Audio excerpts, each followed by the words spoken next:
Hi guys, John Penny here from the Black Belt Academy and jpblackbelt.com. I wanted to answer a simple question today, but it is one I get a lot here at the Academy, and that's simply how to make a fist. There's two ways we'll generally have people make a fist here at the Academy when we're training. There is an alternative that I'll also go over quickly. Pretty simple lesson today, so we'll keep it short and sweet. The first way to make a fist that most of you have probably seen or are thinking of is what we might call a standard fist, where you're just going to curl the fingers down into your hand and roll it in this way and place your thumb on the outside. Some people get overly focused on curling the fingers in and they let their fingertips rest right on the pads here, which kind of compresses them a little bit. I would let your fingertips sit just under the ridge of those pads here. So some people you'll even see they'll bring them kind of up in there and then curl them down. So their fingers are curling around there and then thumb on the outside. Really more important than the fist itself is going to be your wrist alignment with those two front knuckles. That is your goal, to hit with those two front knuckles when you're punching. And we'll talk about that more in a later video. For ladies or anybody who has longer fingernails, this can be uncomfortable if you're punching a lot and the impact is in any way pushing those fingers in, or if you just have really long fingernails. So an alternative is what we would call a boxer's fist, where you would actually lay the fingers down this way. So you can see how that would take the fingernails out of the way and then still place the thumb down here. The upside to that is it does take the fingernails out of the way.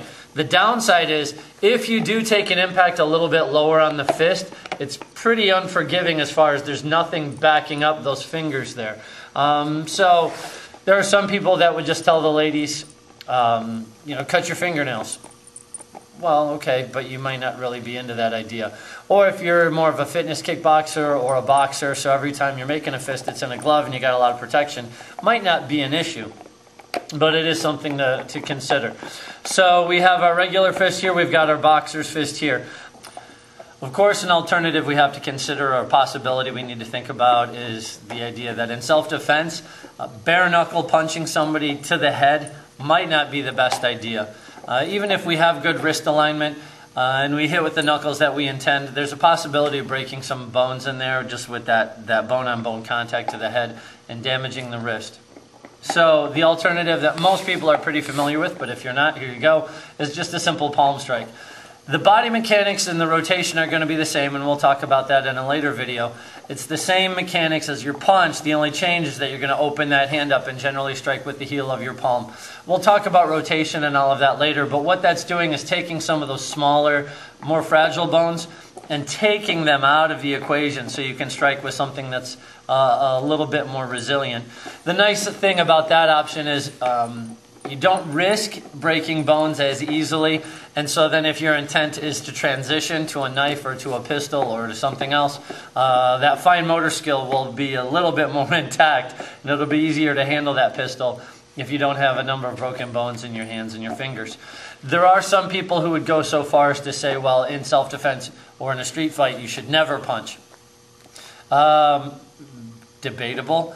I kind of think back to when I was in college or at the police academy, and our instructors would remind us, anytime a statement uses the word always or never, you should be pretty wary of that statement, and I would say that applies here as well. There are some excellent applications for close-handed punches. You just need to have some training, some practice, and use some wisdom when it comes to that sort of thing.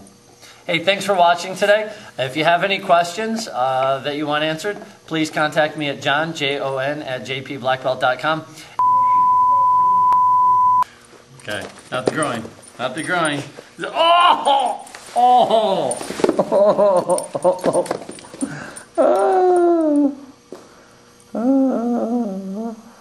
No more, please. For the love of God, don't step on me again.